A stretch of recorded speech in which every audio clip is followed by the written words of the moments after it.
Beleza? João 21. Obrigado, pode colocar aí, por favor. Amém.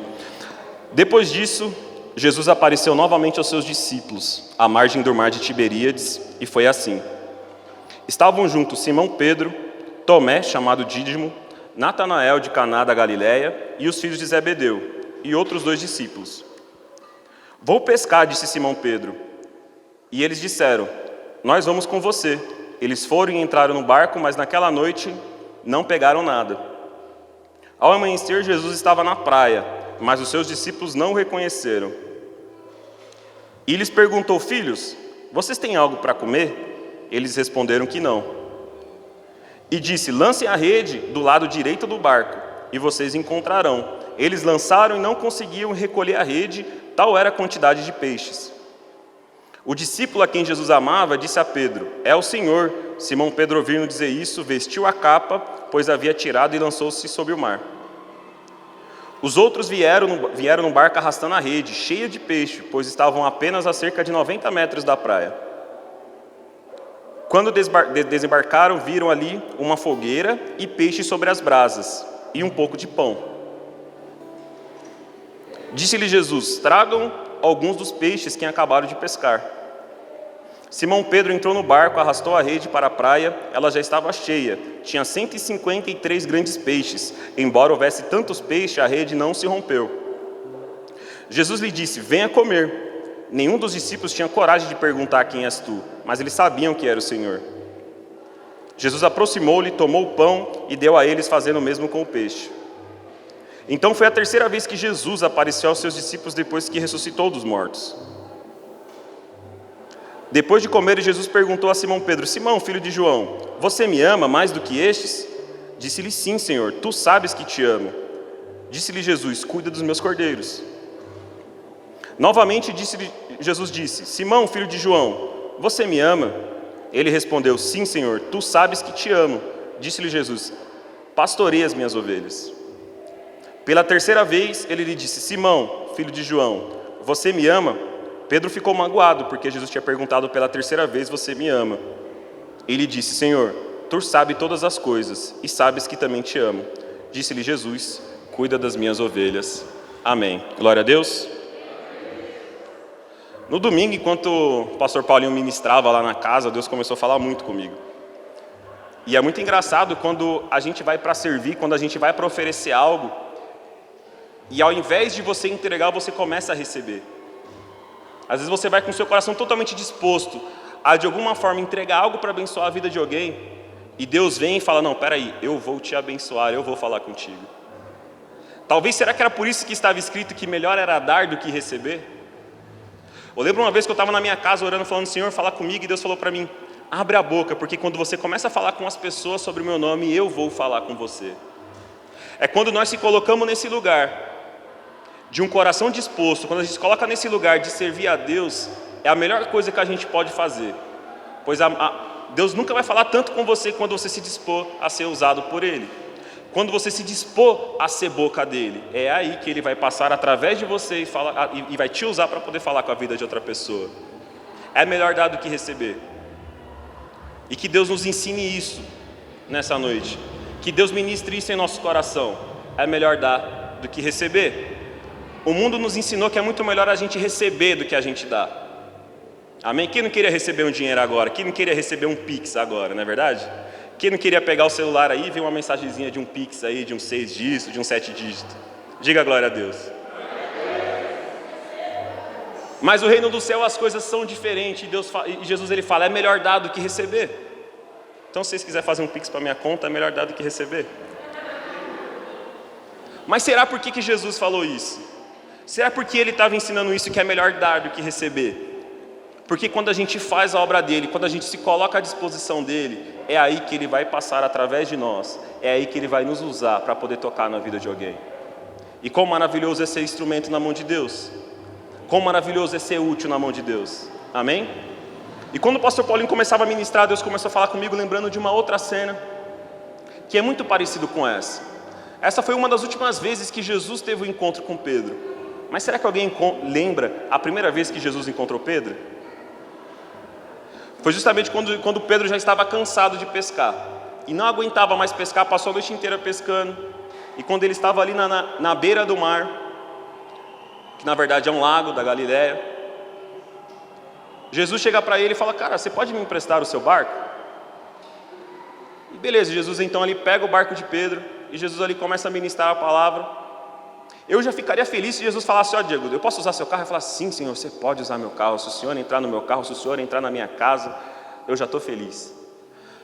Só que Jesus, não contente em simplesmente ter usado o barco de Pedro, ele falou: eu vou abençoar a vida dele. Se esse cara se dispôs, se esse cara permitiu que eu entrasse no barco dele, eu vou abençoar a vida dele. Será que nós deixaríamos Jesus entrar no nosso barco hoje? Então ele pega e fala para Pedro: Pedro, lança a rede. Da mesma forma com que ele fala aqui, lança a rede do lado direito. E ele falou: pô, estou cansado já, mas tá bom, né? Se o Senhor está falando, eu vou lançar. E quando ele lança, aquela rede fica cheia de peixes. Eles então ali pedem ajuda para outros e leva de volta ali para a beira do mar aquela rede cheia de peixe. Jesus tinha abençoado a vida de Pedro porque Pedro tinha se disposto a deixar Jesus entrar no seu barco. Que Jesus encontre em nós a disposição para deixar com que Ele entre na nossa vida. Mas quando Ele entra, Ele muda. E foi muito engraçado que o culto começou hoje falando: mude as coisas de lugar. Vocês cantaram, eu ouvi vocês cantando: mude as coisas de lugar. Só que quando Jesus entra no nosso barco e Ele começa a mudar as coisas de lugar, a gente começa a ficar incomodado. Fala: como assim, Senhor, o Senhor quer mudar? Como assim o Senhor quer que eu mude de emprego? Como assim o Senhor quer que eu termine esse relacionamento? Como assim o Senhor quer que eu largue essas práticas? Como assim o Senhor quer que eu faça isso? Como assim o Senhor quer que eu faça aquilo? Como assim, Senhor, eu tenho que acordar cedo? Como assim, Senhor, eu tenho que passar mais de 2 horas num culto? Como assim, Senhor, eu tenho que ir mais em um culto na semana? Como assim eu tenho que ir em culto direto? Como assim, Senhor, eu tenho que jejuar? Como assim, como assim, como assim? Ei, peraí, você não quer que Jesus entre no seu barco e mude as coisas de lugar? Talvez você só vai ter uma grande pesca no dia que você deixar Jesus mudar as coisas de lugar. No dia que você começar a ouvir Jesus e falar: Jesus, beleza, assim como o Denis começou aqui o culto, está no seu controle, o Senhor guia esse barco. Não é eu que vou guiar mais esse barco, Senhor, é o Senhor que guia esse barco. Sabe uma coisa muito legal na Arca de Noé? Ela não tinha leme, ela não tinha vela, ela não tinha motor, ela não tinha nada.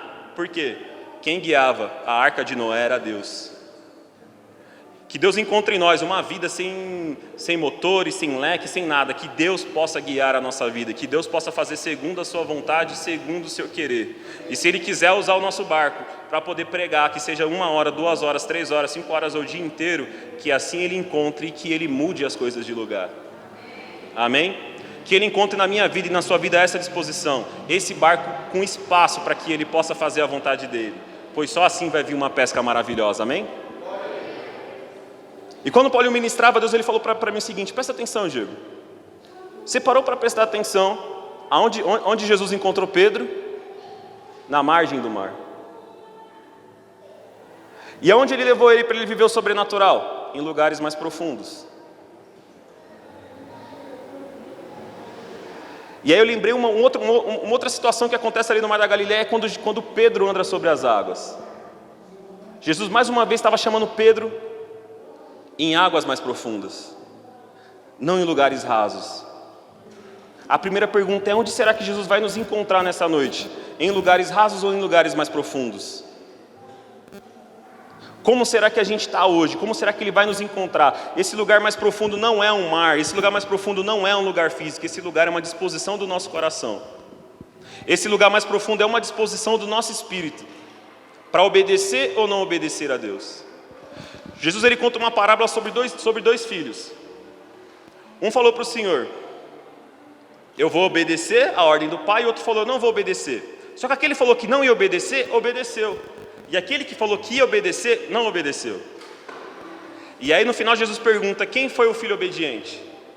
Aquele que fez ou aquele que falou? Quem foi o filho obediente, igreja? Qual? Aquele que fez, não aquele que falou. Ou seja, se as nossas palavras não forem acompanhadas das nossas atitudes, todas as nossas palavras são em vão. Se eu falar que a pregação mais bonita é a coisa mais bonita, e se lá fora eu dar todo o testemunho contrário disso, Vocês vão abrir mão de tudo, por mais que eu tenha pregado a palavra mais bonita do mundo. Se vocês saírem aqui, se vocês me verem ali fora mentindo, me prostituindo, fazendo todo tipo de coisas erradas, vocês vão jogar tudo de lado e falar, nada que esse cara falou presta. E aí eu falo, não, mas a pregação não foi bonita. Não importa se foi bonito, se foi coerente, se foi teologicamente bonito. Se as minhas palavras, se as suas palavras não forem acompanhadas de atitudes sinceras, de nada vale. E é muito legal que Jesus chega aqui para uma conversa com Pedro e fala, Pedro, tu me amas? Pedro fala, sim, Senhor, tu sabe que eu te amo. E qual que é a resposta de Jesus? Se tu me amas, apacenta as minhas ovelhas. Se tu me amas, então cuida dos meus cordeiros. Se tu me amas, Pedro, então mostra que você me ama, porque você está fazendo aquilo que eu te chamei para não fazer mais. Porque quando eu te encontrei, ainda na beira do lago, quando eu te encontrei em lugares rasos, eu falei, larga as redes, porque você não vai mais viver da sua pesca, você agora vai pescar almas. E por que você, Pedro, ainda está fazendo suas velhas práticas? Por que, Pedro, você ainda está olhando para trás, para aquela vida que não é mais sua? Essa vida não é mais sua, Pedro. Você tem que largar essas redes e confiar que para o lugar que eu estou te mandando você ir é o lugar mais seguro. Ou você acha que no dia que Pedro subiu no monte e pregou e 3.000 pessoas se converteram, a partir daquele dia Pedro passou fome? Se tinha 3.000 pessoas seguindo ele, se ele fosse na casa de uma pessoa a cada dia, era mais de 8 anos que Pedro tinha de comida. Se cada pessoa que se converteu naquele dia fosse uma casa para Pedro comer, ele tinha mais de 8 anos de comida garantido. O lugar que Deus guia a igreja é o melhor lugar que tem para a gente ir. E a gente vê que quando Pedro estava sobre o esforço do seu braço, ele nunca conseguiu nada. Isso é uma grande lição para a gente. Quando a gente vive as forças do nosso braço, quando a gente vive tentando ir nas nossas forças, a gente não chega em lugar nenhum. A gente até pode chegar um pouquinho longe, mas em algum momento a gente vai se cansar. Se você se mover pela sua força, pela força do seu braço, no momento você vai cansar. E Pedro cansou numa noite só. Na primeira noite que Pedro ficou na força do braço dele, ele cansou. Porque ele viu que ele não conseguiu nada, além de uma rede cheia de sujeiras. E é isso, uma vida sem Cristo, uma vida cheia de sujeiras. Tudo que a gente vai encontrar na nossa rede vai ser sujeiras e nada de peixes. Deus está nos chamando hoje para que a gente libere o nosso barco e a gente libere a nossa vida, não mais para viver uma vida que a gente vivia antes, mas para viver uma nova vida, uma vida de disposição ao Senhor, uma vida de entrega ao Senhor, para que Ele possa nos usar. E aí você vai falar, não, Diego, mas Ele vai mudar as coisas de lugar. Acredite, esse vai ser o melhor lugar. Ou você acha que você é capaz de desenhar uma história melhor do que aquela que o Senhor quer escrever para você. Ou você se acha mais criativo, ou você se acha mais esperto do que o Senhor para poder guiar a sua vida. Ou você acha que Deus está mentindo quando Ele fala que a vontade dEle é boa, perfeita e agradável. Ou você acha que o Senhor está mentindo quando Ele fala que os planos que Ele tem a vosso respeito são planos de prosperidade e de esperança, para dar os fins que você desejar. Ou você acha que Ele está mentindo. Não, Ele não está mentindo. Entrega seu barco na mão do Senhor e deixa Ele guiar. Amém? Que as nossas atitudes sejam acompanhadas, que as nossas palavras sejam acompanhadas das nossas atitudes. Que a gente não seja uma igreja de palavras, que não sejamos cristãos de palavras, mas que a gente seja cristão. Que quando Jesus chegar para a gente hoje e fala, tu me amas? A gente fala, sim, Senhor, eu te amo. Aí qual que vai ser a próxima palavra dele? Então mostra. Então mostra que me amas. Jesus está falando para mim hoje. Jesus está falando para a igreja hoje. Se tu me amas, então prova que me ama. Como será que a gente provaria que a gente ama a Deus? Quem já teve algum relacionamento que alguém virou e falou, prova que me ama? É Deus falando hoje, então mostra que você me ama. Então mostra que não são somente palavras. Mostra realmente que aquilo que você fala, que aquilo que você coloca um título de cristão, que é assim que você fala que você é um crente. Mostra através das suas atitudes. Aí você fala, não, Diego, lá em Coríntios, Paulo fala que não adianta a gente entregar nosso corpo como para queimar, que não adianta a gente entregar todo o nosso dinheiro para os pobres, que importante é ter amor. Você já parou para prestar atenção que quando Paulo ele escreve 1 Coríntios 13, tudo aqueles exemplos que ele dá, seja entregar seu corpo para ser queimado, seja dar todo o seu dinheiro aos pobres, seja falar na língua dos anjos, ele estava falando de coisas que realmente a igreja vivia. Você parou para pensar que Paulo estava fazendo um alerta ali para a igreja e falou, igreja, vocês são pessoas que realmente entregam a sua vida para Deus, aparentemente.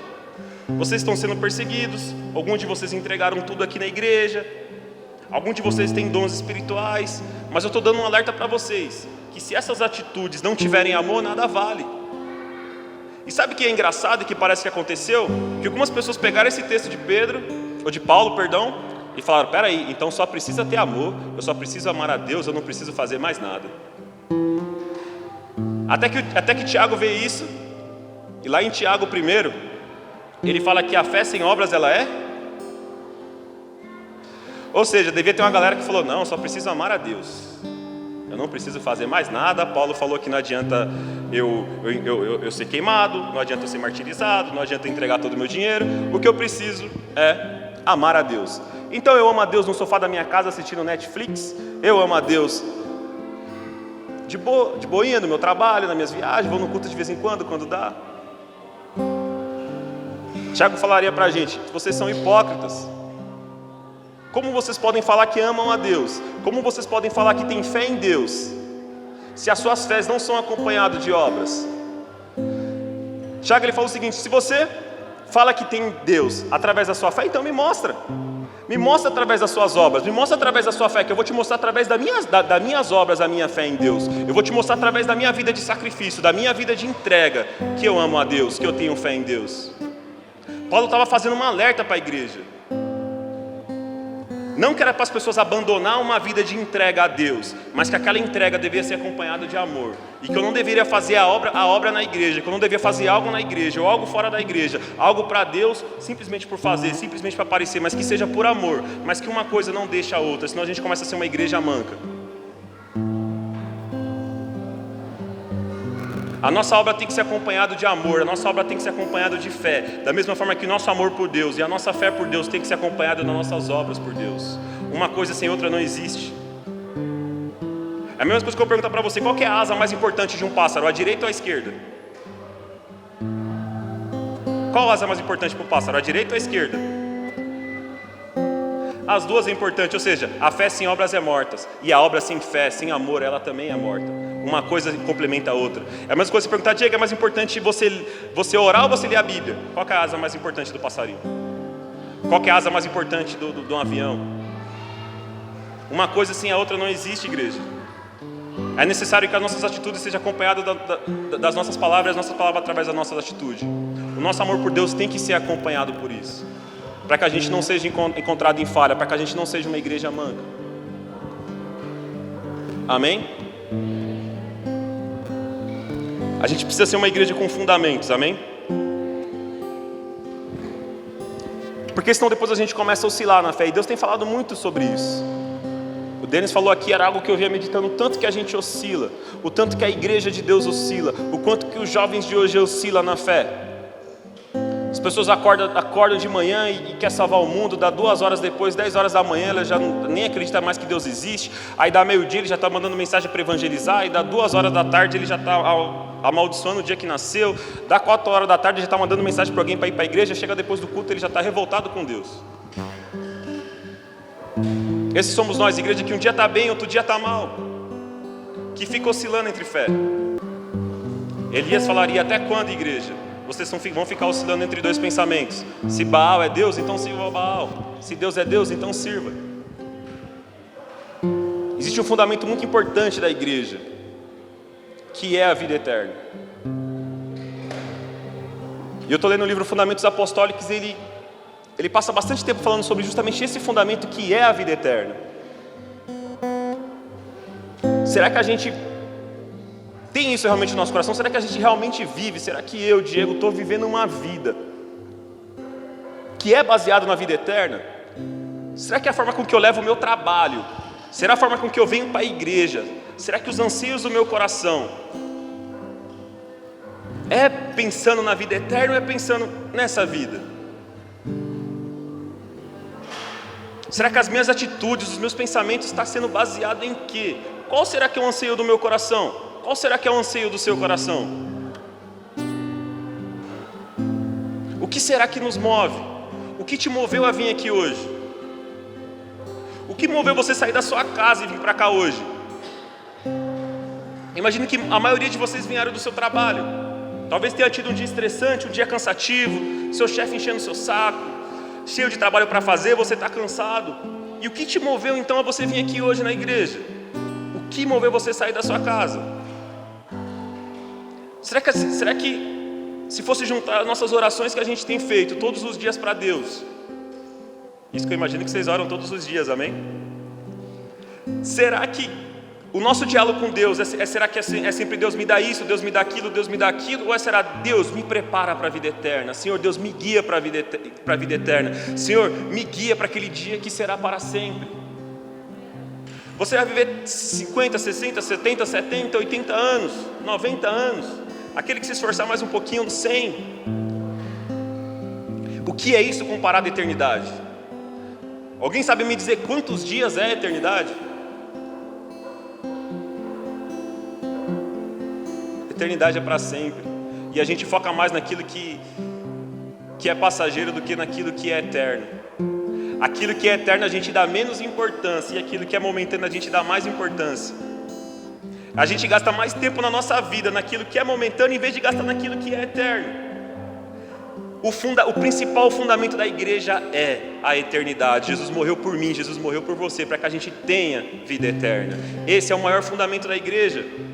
Paulo falaria se Jesus não ressuscitou, ou seja, se nós não ressuscitarmos com Ele, se não existe ressurreição, se não existe vida eterna, a gente é o mais miserável de todos os homens.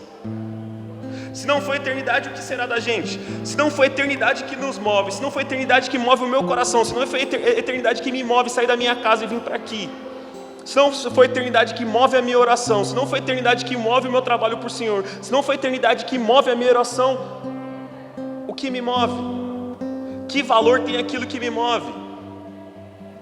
Eternidade deveria ser aquilo que nos acorda de manhã. Eternidade deveria ser aquilo que nos acorda de madrugada. Eternidade deveria ser aquele anseio do nosso coração. Como será que Jesus nos encontra hoje? Em águas profundas buscando eternidade, ou em águas rasas buscando peixes? Buscando uma vida que Jesus já falou: ei, essa vida não é que eu quero para você. A vida que eu quero para você é em águas profundas. É em águas profundas que a coisa acontece. É em águas profundas que você vai ver o que é vida em abundância. É em águas profundas. É numa espiritualidade profunda, igreja, que Deus quer que Deus quer você. Não mais vivendo na margem, buscando por peixe, mas vivendo em águas profundas para viver sobre o sobrenatural. É em águas mais profundas que nós iremos andar sobre as águas. É em águas mais profundas que a pedra vai sair água. É em águas mais profundas que o fogo desce. Mas nós só vamos viver águas profundas se o nosso desejo for eternidade. Se o que me mover ser eternidade. Eu preciso ser movido por eternidade. Você precisa ser movido por eternidade. Porque quando o meu coração foca na eternidade, quando o meu coração se move pelo reino, as coisas mudam. Aí realmente Deus muda as coisas de lugar. Porque as coisas mudam de valor. Aí você começa a entender porque mais vale você dar do que você receber. Porque é quando a gente faz algo para alguém, é quando a gente entrega, principalmente para aquelas pessoas que não podem fazer nada por nós, é quando a gente faz algo para ela que Deus fala: eis que para vocês é reservado algo muito maior. O Denis aqui na praça, quando ele começou a falar aquelas frases de Paulo: está reservada para mim a coroa da vida eterna. No que esse cara estava pensando? No que esse cara estava fundamentado para ele diante da morte, na hora que ele ia perder a cabeça, ele está tranquilo e falar: para mim está reservado a coroa da vida. Hoje eu sou entregue como libação, hoje eu sou entregue como sacrifício. Mas eu estou tranquilo, pelo contrário, eu estou feliz. Por causa que eu estou entregando a minha vida, eu estou dando, e é melhor dar do que receber. É melhor oferecer a minha vida ao Senhor do que eu receber. Porque só quem dá a vida vai receber. No reino de Deus as coisas são contrárias, é só quem perde que recebe, é só quem chora que sorri. O reino dos céus as coisas são diferentes, igreja. E a gente precisa entender isso. A gente, pelo contrário, a gente precisa se fundamentar nisso, isso precisa ser um fundamento em nossos corações. Deus estava falando para mim, esses dias de madrugada, o quão importante é o fundamento. Num prédio, numa construção, o Denis às vezes dá uma de pedreiro aí também, deve saber que o mais importante numa construção são os seus fundamentos, são as suas colunas. Principalmente os grandes prédios, a gente tem aí meninos aí que são engenheiros, deve saber que os grandes prédios, eles têm grandes fundamentos. senão eles não se sustentam de pé. E Deus falou para mim: gaste o tempo que for necessário com o que é fundamental. Se for necessário você passar 10 anos, 20 anos, 30 anos construindo fundamento, que assim seja. É melhor do que você construir um prédio gigantesco sem fundamento nenhum. No primeiro vento ele vai cair. E foi muito legal uma vez que eu estava vendo um caso, até falando dos meninos aí de engenharia. Se eu não me engano, foi nos Estados Unidos, tinham feito uma obra lá, um prédio grande lá, maravilhoso. E aí tinha uma menina que era estagiária de engenharia, que ela começou a analisar ali a obra da construção. Ela pegou e falou: peraí, tá faltando fundamento. E o prédio já estava construído. Se vocês não reforçarem o fundamento, isso aí daqui a pouco vai cair. E aí os engenheiros, né, muito bem formados e com alto salário, falaram: peraí, aquela menina ali que é estagiária tá certa. Reforçaram o fundamento. Então que a gente gaste mais tempo, se necessário for, com o que é fundamental no Evangelho. Com o que vai nos fundamentar em Cristo. Com o que vai nos enraizar em Cristo, por mais básico que seja. Gaste tempo e seja fundamentado em Cristo, no fundamento do Evangelho, que é a vida eterna, que começa pela vida eterna, que começa por coisas simples que a gente já conhece, que se eu perguntar para qualquer um de vocês vão responder de bate-pronto. A gente deve amar nosso irmão, a gente pode mentir, a gente pode roubar, a gente tem que ajudar os necessitados, a gente tem que ajudar aqueles que precisam. A gente sabe, mas a gente gasta pouco tempo com o que é fundamental. E às vezes a gente quer viver coisas grandes, espirituais, queremos dons e tudo mais, só que a gente está esquecendo o básico. A gente está esquecendo o arroz com feijão, a gente está esquecendo o fundamental. E é necessário que a gente se fundamente. E o primeiro fundamento, aquele que eu mais quero gastar tempo aqui nessa noite, é falando: a gente precisa fundamentar o nosso coração em Cristo, naquilo que é eterno. Gaste tempo falando com Deus: Deus, fala mais para mim sobre a eternidade, o que é eternidade? Me ensina, Senhor, o que é eternidade? Porque se teve pessoas que esteve dispostas a perder a cabeça, se teve pessoas que cantaram ao ser queimadas, aqui na peça, nem todos ficaram cantando tanto enquanto eram martirizados, mas a história conta que alguns mártires não gritaram de dor. Muitos deles cantavam. Policarpo foi um deles que ficou totalmente tranquilo. Paulinho, Policarpo, me solte. O que faz um cara olhar para a fogueira e falar: não, vocês nem precisam me amarrar. É o mesmo Deus que me dá força para suportar esse fogo. O que é isso, senão alguém que está fundamentado naquilo que é eterno? A igreja primitiva viveu coisas maravilhosas porque eles estavam fundamentados naquilo que é eterno. Eles imaginavam: Jesus pode voltar daqui a pouco, Jesus pode voltar amanhã, mas se ele não voltar, eu sei que quando eu fechar os meus olhos, eu o verei. Então a vida já perdia o valor para eles. A vida para eles já não tinha o mesmo apego. Só que a gente se apega demais a essa vida. A gente agarra ela com toda a força, com tudo que é necessário, e queremos de toda a força as coisas dessa terra. Toda a nossa oração é: Senhor, me dá um emprego, o Senhor me dá um casamento, os anseios, os desejos do nosso coração é tanto dessa terra. E Deus está falando para a gente hoje: ei, pisa no freio, me dá esse volante e deixa eu te guiar para a vida eterna. Se até hoje o seu anseio, aquilo que você gastava mais tempo, não é vida eterna, começa a falar: Senhor, fere o meu coração com esse desejo. Senhor, me desperta nas madrugadas, se preciso for, por esse anseio por eternidade. Eu quero que isso queime dentro de mim. Eu quero que o motivo de eu subir aqui para cantar, que o motivo para eu subir aqui para pregar, que o motivo que eu sentar nessa cadeira, que o motivo para eu fazer qualquer coisa para o Senhor, seja a vida eterna. Porque no dia que a gente despertar para a vida eterna, a forma com que a gente vive vai ser diferente. A gente não vai mais ligar para o que a gente perde. E quando a gente perder algo, a gente vai falar: é ganho. Quando a gente passar por tristeza, por aflições, a gente não vai mais se entristecer, a gente vai falar: é ganho. Por isso que Paulo falava que ele se alegrava nas suas tribulações. Na primeira vez que eu li isso, eu falei: Paulo é maluco, como ele consegue se alegrar em tribulações? Eu quero matar um. Como que Paulo se alegrava nas tribulações? Porque ele entendia que cada aflição que ele passava, que cada lágrima que saía do rosto dele, estava acrescentando para ele algo que era eterno e não passageiro. E quanto tempo você passou chorando e reclamando por coisas que se passam, coisas que se esvaem com o tempo? Quantas noites de sono você perdeu por coisas que amanhã nem mais vai existir. Será que se Deus colocasse aqui hoje todos os nossos pedidos que a gente pediu no ano passado e a gente incomodou Ele, será que eles estão hoje? Seriam os mesmos? Se eu te perguntasse há um ano atrás, a sua oração era a mesma que hoje, ela seria? Ou não? Que a gente gaste mais tempo com aquilo que é eterno. Para que quando Jesus chegar para a gente hoje e perguntar, tu me amas? A gente responda à altura. No grego, né, Jesus chega para Pedro e fala, tu me ágape, Pedro? Tu me ágape?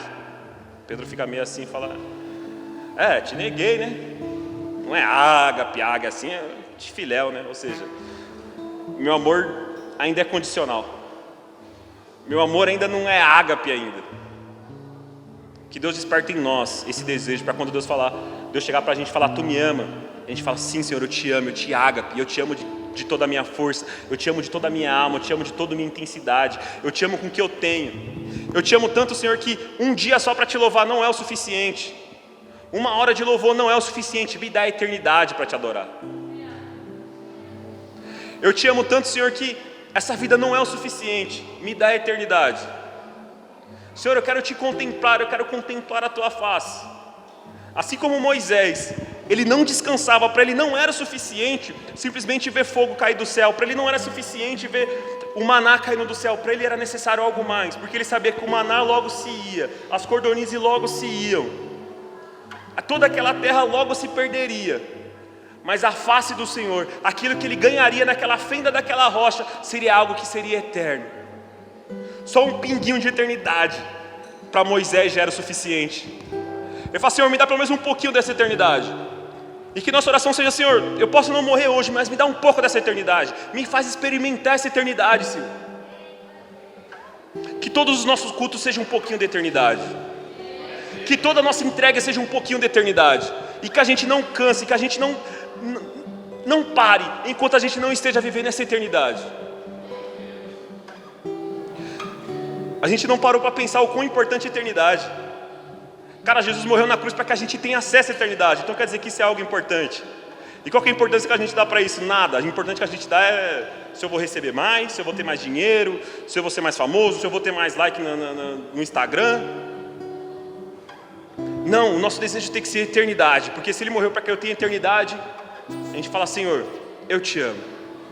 Senhor, eu quero mais. Senhor Deus, eu não me canso. Uma hora de louvor é pouco, 2 horas de louvor é pouco, 3 horas de culto é pouco, Senhor, eu quero mais. Mas cadê essas pessoas sedentas por Deus? Cadê essa geração sedenta por Deus? Será que Ele vai encontrar em mim? Será que Ele vai encontrar em você pessoas que sejam sedentas para que Ele entre no seu barco? Como será que Ele está encontrando o nosso barco nessa noite? Vazio para que Ele possa entrar e guiar águas mais profundas, ou Ele está cheio? Senhor, não, Deus, hoje não dá. Hoje não dá para o Senhor entrar nesse barco, porque eu preciso pescar. E quem te disse que você vai ganhar mais peixe pescando sozinho do que com Jesus? Você parou para pensar que eles passaram uma noite inteira na força do braço para conseguir o que com Jesus eles conseguiram em poucos minutos?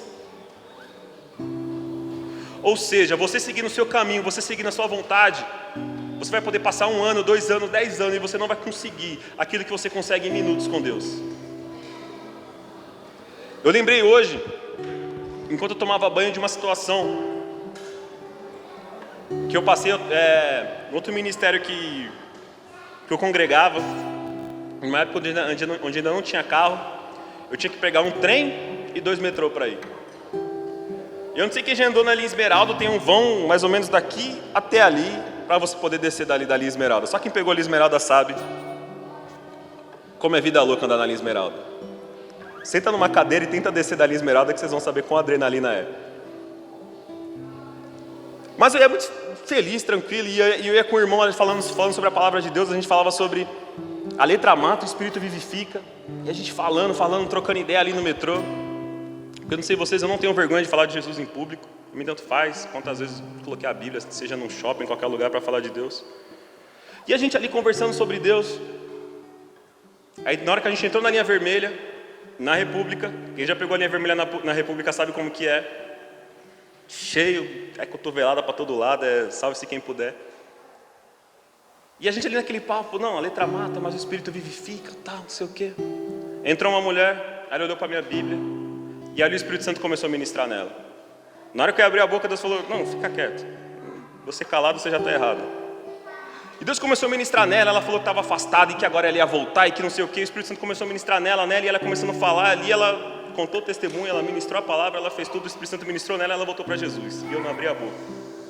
O Espírito Santo fez em 5 estações aquilo que a gente muitas vezes fica tentando, a gente fala a Bíblia inteira para as pessoas. A gente passa horas, dias, anos evangelizando alguém. E aquela pessoa não, nada. O Espírito Santo em poucos minutos fez uma pessoa que era missionária voltar para Jesus.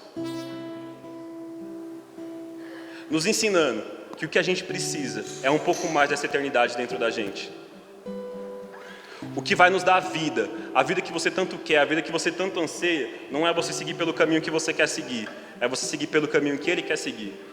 Aí você fala, não, mas Ele está mandando eu deixar meus peixes. Deixa que onde Ele está te levando vai ter muito mais peixe. Onde Ele está te levando tem muito mais vida. Amém, igreja?